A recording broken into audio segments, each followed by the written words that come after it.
Alright y'all, welcome back to the channel and to some more turkey patterning. And today, we've got a new shell out here that we've never tried. And it's one that, quite honestly, I don't think I've ever even seen before. And when I saw them on the shelf, and especially for how cheap they were, I had to pick up a box to see at least what they could do, since we've had pretty decent luck so far with this name brand and their turkey shells anyway. But I really don't know. I don't necessarily have the highest of hopes for these shells, but I really do hope that they surprise us and give us a really good looking performance. So for the shell we've got today, I picked up some of these. The Kent Ultimate Turkey Diamond Shot turkey shells. Now, I have never even seen these before until just recently, so I have no idea how they're going to do, but they are a 12 gauge 3-inch 1 3/4 ounce load of fours going about 1,310 feet per second. So definitely starting to get up there into the high velocity territory for a turkey shell anyway. Now, as far as their diamond shot, I doubt that means a whole lot. As far as I'm aware, these are pretty much your typical lead fours, but they could be a little bit harder composition of lead or something. I don't know. But they're definitely nothing fancy as far as tungsten, TSS, heavy shot, nothing like that. They are just a lead shell. And here's what those shells look like. A bright blue color, which is not something you see very often, especially in turkey shells anyway. So definitely a pretty interesting looking shell, that's for sure. And you guys probably won't be able to see in there, but it doesn't really look like anything special. It looks like just a wad full of lead fours, and it doesn't really even look like there's any buffer material in there. So I don't know.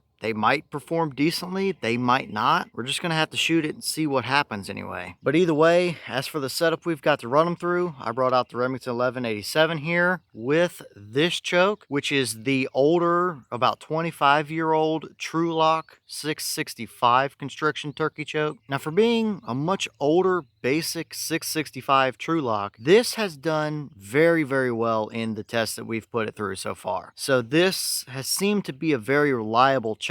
So I figured this will be a decent starting point, and based on what we see, we can go from there as to how we want to test it. And as for today's test, everything is the same as usual. We've got the target set up at 40 yards. We've got the chronograph, so we'll see how close we actually get to their 1,310 feet per second claim. So let's get you guys a view of the target. We'll take the shot, look at the chrono, and then go look at our results. I don't know what to expect with these shells, but let's head over here and shoot around and see what kind of results we get.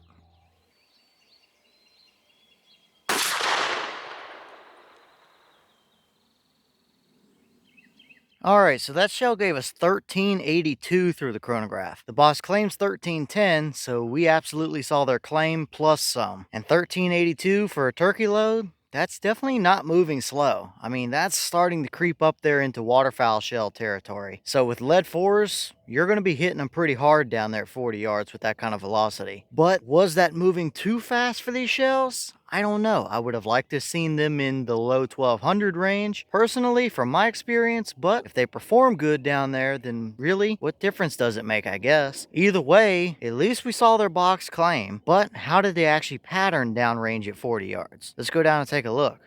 Alright, so now we're down here at our 40-yard paper, and this is what we got. And real quick, I did just realize that I didn't even tell you guys how much these shells cost yet. These were 10 bucks a box, so 10 shells per box, that's $1 a round, which when it comes to turkey shells, 10 bucks a box for 10 shells, you're definitely talking a budget shell, there's no doubt about that. So, for a budget shell, this is not terrible, all things considered. Plus, it's a number 4 shot, so you're not going to have the amount of shot that you would in a 5 or a 6 shell as well. So we do have to remember all of that when looking at this pattern here. Now, obviously, we do have a dead bird, absolutely. There's at least 3 through the brain there and another couple down the spine, and there's nowhere on that entire turkey paper there that he would be able to move his head to and get away from you. Now, looking at the overall pattern here, it's definitely not the most even pattern. It's not the tightest pattern. It's not the prettiest looking turkey pattern we've gotten, but it's absolutely a 40-yard capable turkey pattern. I don't know that I would push it much past 40, maybe 45 yards, but hey, for a budget, cheap box of shells, we have seen tremendously worse. And hitting them with a lead number 4 pellet, you're going to be carrying plenty of energy, so that's not a problem either. Now, I think the overall pattern is pretty centered up, but our core area might have favored a touch off to the left, or at least the left side of the pattern seems to be a little bit hotter than the right, and we do see a little bit of splotchiness, especially once we get outside of the edges of the turkey paper, but not necessarily a lot of what I would call flyers. It's just a little bit more broad and open around the edges. And we don't necessarily have a super defined baseball-like core, but it is pretty nice and even, at least through the middle part of this pattern here. So I definitely think these shells still have some room for improvement here. For the first test with these really cheap Kent turkey shells, I'm definitely not disappointed, all things considered. Again, it is not the best turkey pattern we've ever seen by any means, but it's also far from the worst at the same time.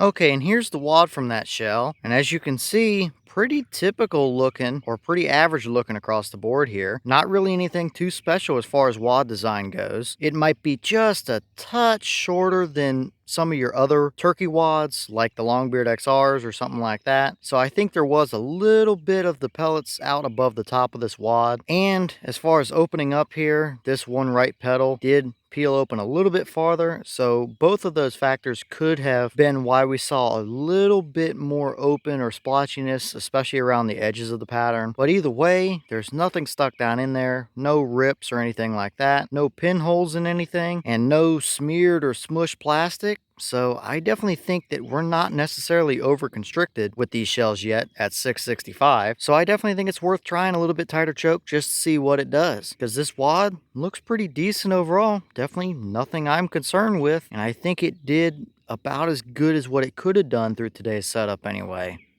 Alright, y'all, well, what did you think about that performance there? It's definitely not the best turkey pattern we've ever gotten, but still, for a $10 box of shells, that is clearly in the budget category. That is absolutely a good enough pattern out at 40 yards. And I still think we have a little bit of room for improvement even out of them. So overall, definitely not off to a terrible start here. I didn't really know what to expect coming into this. It wouldn't have surprised me if it would have just been like a waterfowl pattern all over the place, but that's not really what we saw here. It's absolutely a usable turkey pattern, and I think we can still get better. But as always, leave your thoughts in the comments. Is that about what you expected to see? Were you a little bit surprised? Have you tested some of these Kent Ultimate turkey shells? And if so, what kind of performance have you seen out of them? And maybe what other setups or chokes might you want to see these through? Leave all that down in the comments. But with that being said, I've got some more testing to film for you guys, so I'm going to get back to it. As always, we have the channel Instagram as well as the mailbox where you can send stuff if you'd like. All that information will be in the description if you're interested, but I'm going to get back to it, so I'll see y'all in the next one.